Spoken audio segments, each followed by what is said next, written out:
L'autre point concerne également le personnel. Là, le télétravail. Alors, le télétravail, nous avions déjà aussi délibéré au mois de mars 2019. On voit bien que c'était un mode de travail qui commençait à émerger. Donc, nous avions été sollicités par quelques agents et nous avons passé, en fonction de la délibération de 2019, 3 conventions, parce qu'à chaque fois, on passe une convention individuelle avec l'agent et on définit les conditions de son télétravail.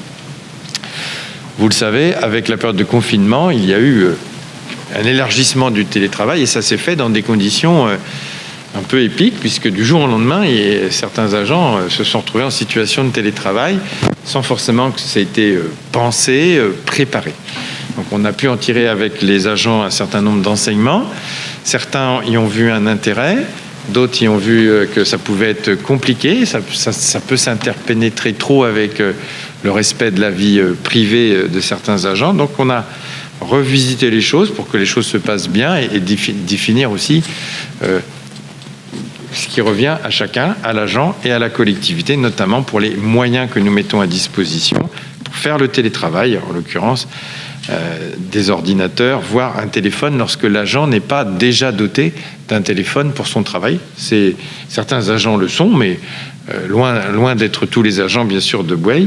Mais si un agent, nous acceptons qu'il puisse télétravailler, puisque ça fait l'objet d'une convention, à ce moment-là, nous lui fournirons un moyen, peut-être pas un téléphone, mais vous voyez, c'est mentionné, un système de déport de la ligne téléphonique vers un téléphone fixe ou portable. C'est un système relativement souple qui permet d'éviter d'équiper et donc d'acheter et de gérer des abonnements téléphoniques. Ça peut être assez coûteux si on les cumule, mais là on peut déporter la ligne téléphonique fixe sur un téléphone fixe ou portable qu'il nous aura indiqué.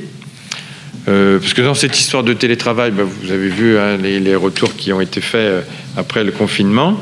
Il faut à la fois garantir que l'agent ne se retrouve pas envahi dans un lieu privé par le travail au-delà des heures de travail. Pendant les heures de travail, oui, mais au-delà, c'est-à-dire que des mails, un agent qui nous envoie des mails à 20h, on peut se dire que là, il y a quelque chose qui va au-delà de ce qui serait raisonnable.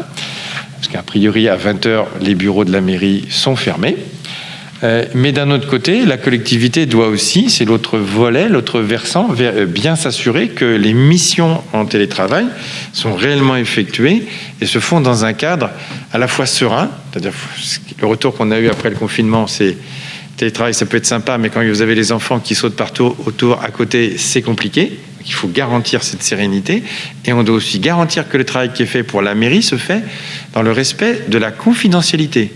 Il y a des agents qui traitent des dossiers et s'ils les traitent chez eux, il faut bien garantir que la confidentialité est maintenue pour l'intérêt du service public. Donc vous avez tout un détail qui est précisé dans la délibération. Alors on reste toujours pour l'instant sur une limitation à 1 journée par semaine. Et on fait en sorte que les responsables de service qui donnent bien sûr leur feu vert pour le télétravail ou pas, vérifient si les missions sont bien compatibles avec le télétravail et vérifient aussi que dans leur service, ils aient toujours la capacité à faire une réunion de service. C'est-à-dire qu'il ne faut pas qu'on ait du télétravail, un le lundi, un le mardi, un le mercredi, un le jeudi et un autre le vendredi, parce qu'après, il est impossible de faire à un moment une réunion en présentiel.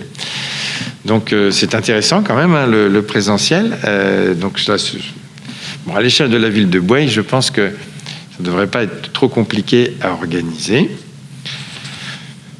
Voilà, je ne sais pas si vous avez des questions supplémentaires. Ça fait toujours l'objet, le télétravail doit toujours faire l'objet d'une demande motivée, formalisée par un écrit de l'agent auprès de la collectivité, et ensuite nous lui faisons une réponse après avoir vérifié que les missions peuvent bien se faire. Et nous sommes favorables à ce que ce soit bien sûr sur une journée complète, parce que l'intérêt aussi du télétravail pour l'environnement, pour la planète, c'est qu'on évite un déplacement. Donc si on autorise du télétravail à la demi-journée, ça n'a plus de sens. C'est-à-dire qu'il y aura quand même un déplacement. Donc on perd un intérêt du télétravail. Donc on est plutôt sur 1 journée maximum par semaine.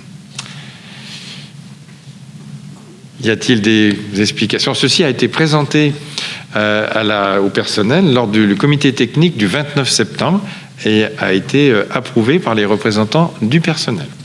important quand même que je mentionne cela.